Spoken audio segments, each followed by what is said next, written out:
एक बार की बात है, गौतम बुद्ध अपने शिष्यों को जिंदगी से जुड़ी अच्छी बुरी चीज़ों का ज्ञान दे रहे थे।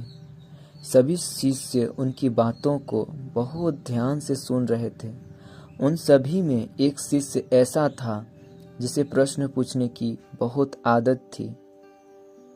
वो उठकर गौतम बुद्ध के पास गया और उनसे बोला, आप हमें जिंदगी के बारे में जो कुछ सिखा रहे हैं उस सब का क्या फ़ायदा, क्योंकि हम में से बहुत से बच्चों को ये भी नहीं पता कि हमारे जीवन का मूल्य क्या है और ये जीवन हमारे लिए कितना कीमती है। पहले आप हमें ये बताइए कि इस जीवन का मूल्य क्या है। अपने शिष्य की बात सुनकर गौतम बुद्ध अपने कक्ष में गए और एक चमकता हुआ पत्थर का टुकड़ा लेकर आए। वो टुकड़ा उन्होंने अपने शिष्य को दिया और बोले, मैं तुम्हें इस जीवन का मूल्य तब बताऊंगा जब तुम इस पत्थर का सही मूल्य पता लगाकर आओगे। साथ ही ये ध्यान रखना कि तुम्हें ये पत्थर का टुकड़ा किसी को बेचना नहीं है। गौतम बुद्ध की बात मानकर वो शिष्य बाजार की तरफ चला गया। बाजार में सबसे पहले उसकी नज़र एक फल बेचने वाले पर पड़ी और उसने वो पत्थर उस फल वाले को दिखाया और बोला, इस पत्थर के बदले आप मुझे कितने फल दे सकते हो? फल वाला बोला, ये पत्थर कुछ खास तो नहीं है, लेकिन फिर भी इसके बदले तुम्हें 10 केले दे सकता हूँ। वो शिष्य उस पत्थर को लेकर आगे चला गया। फिर उसे एक सब्जी वाला मिला। शिष्य ने उस सब्जी वाले से उस पत्थर की कीमत पूछी। सब्जी वाले ने उस पत्थर को ध्यान से देखा और बोला, इस पत्थर की कीमत के बदले मैं तुम्हें ज़्यादा से ज़्यादा 1 बोरी भर कर सब्जियाँ दे सकता हूँ।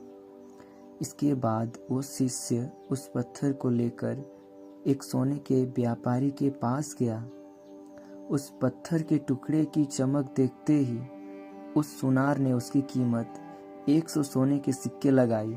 शिष्य ने वो टुकड़ा बेचने से मना किया तो वो सुनार उसके बदले 200 सोने के सिक्के देने को भी राजी हो गया, लेकिन शिष्य ने वो पत्थर नहीं बेचा। इसके बाद वो शिष्य एक हीरों के व्यापारी के पास गया और उनके सामने उसने वो पत्थर के टुकड़े को रख दिया। उस पत्थर को देखते ही हीरों के व्यापारी ने एक साफ कपड़ा बिछाया, उस पत्थर को उसके ऊपर रखा, फिर उसकी परिक्रमा की और हाथ जोड़कर उस पत्थर को कपड़े में लपेटते हुए बोला, तुम जिसे मामूली पत्थर समझकर उसकी कीमत पूछ रहे हो, असल में ये एक बेशकीमती रूबी है। ऐसा रूबी हर किसी को नहीं मिलता। मैं अगर अपना सब कुछ बेच भी दूं तो भी इसकी कीमत नहीं चुका सकता। उस व्यापारी की बातें सुनकर वो शिष्य हैरान हो गया। वो दौड़ा दौड़ा सीधा बुद्ध के पास आया और उन्हें उसने जो कुछ भी बाजार में हुआ वो सब बताया।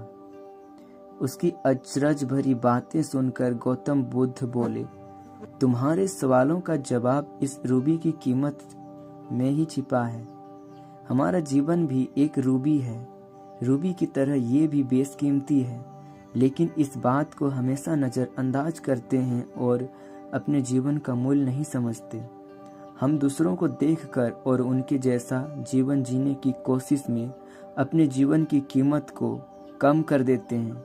हम ये सोचते हैं कि हमारी ज़िंदगी की कीमत वही है जो दूसरे हमें बताते हैं, लेकिन ये बात हमेशा ध्यान रखना कि सामने वाला अपनी हैसियत, बुद्धि और अपनी समझ के हिसाब से तुम्हारी कीमत लगाता है।